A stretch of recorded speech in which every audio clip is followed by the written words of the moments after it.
মাছৰ ওপৰত আপুনি এটা খুব মানুহে হেৰি কৰিছিলে মহিলা মাছ নে মতা মাছ মাইকী মাছ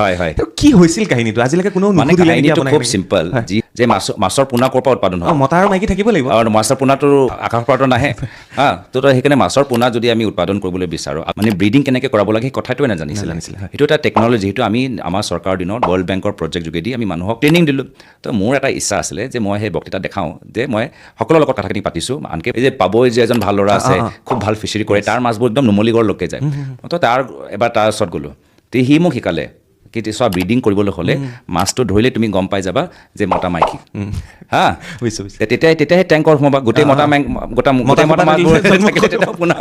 তোমাৰ পোনাই নহ'ব মাছৰ পোনাই নহ'ব তো সেইকাৰণে জানিব লাগিব তো কিন্তু ৰাজনৈতিক বক্তৃতা দিয়া সেই সময়ত আমাৰ অভিজ্ঞতা নাছিল তো সেইকাৰণে বিভিন্ন কথা শ্লিপ অফ টাং হয় এইটো এটা যিও মোৰ ৰাহুল গান্ধী সোধে কেতিয়াবা এই ভাৰত জোৰাই নাই যাত্ৰাত এই গৌৰৱ মতা মাইকী মাছ হোৱাট হেপেন